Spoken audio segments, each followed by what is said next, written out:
লক্ষ্মীপুরের নাজুক বন্যা পরিস্থিতি, ভোগান্তি ও খাদ্য সংকট চরম আকার ধারণ করেছে। এ নিয়ে আরো জানাতে সেখান থেকে সরাসরি যুক্ত হচ্ছেন সহকর্মী মাইনুদ্দিন আরিফ। আরিফ, কেমন দেখছেন বন্যা পরিস্থিতি, কি বলছেন বানভাসীরা?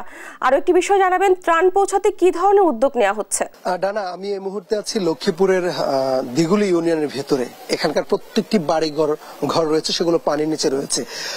ফেনীতে পানি কমলে নোয়াখালী লক্ষ্মীপুরে পানির যে চরম অবস্থা ধারণ করেছে, এতে পানি প্রতি মুহূর্তে বেড়ে চলছে। আর এই পানিবন্দী হয়ে পড়েছে লাখ লাখ মানুষ, যাদের খাবার সংকট দেখা দিয়েছে, খাবার পাচ্ছে না, বিশুদ্ধ পানি পাচ্ছে না।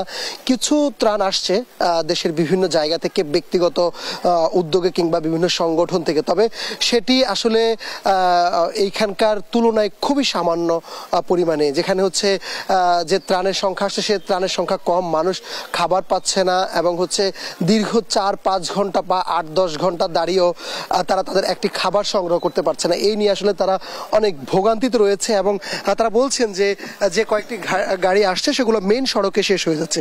আমরা একটু কথা বলি একজনের সঙ্গে, যে আসলে এখানকার খাবারের যে সংকট রয়েছে, সেই সংকট বা এখানকার কিভাবে থাকা হচ্ছে এখন বলার বাইরে। যে আমাদের ঘরে তো পানি ঢুকে গেছে, খাটটাটে সব পুড়ে গেছে, মানে ঘরে থাকার কোনো অবস্থা নেই। আমরা এক বাড়িতে আসি, একটা বিল্ডিং এ, কিন্তু ওনাদের ঘরে পানির যে অবস্থা, ওনাদের ঘরে পানি ঢুকে গেছে, মানে বলার বাহির। আমরা যে কষ্টতে আসি, আমরা ভাবি নাই, জীবনও ভাবি নাই যে এরকম একটা পরিস্থিতিতে আমরা পড়বো।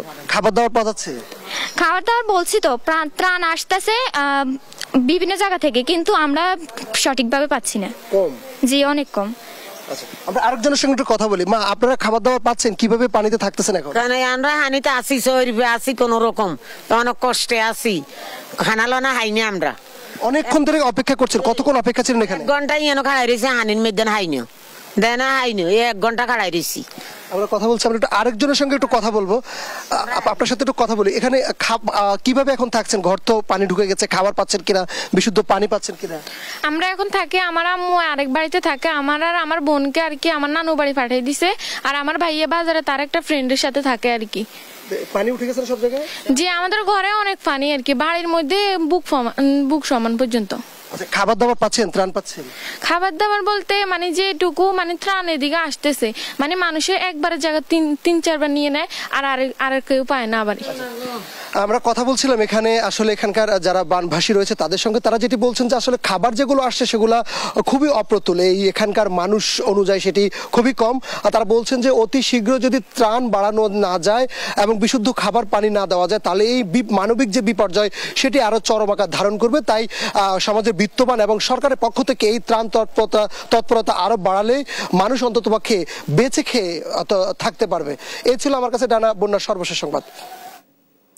আরিফ, ধন্যবাদ আপনাকে।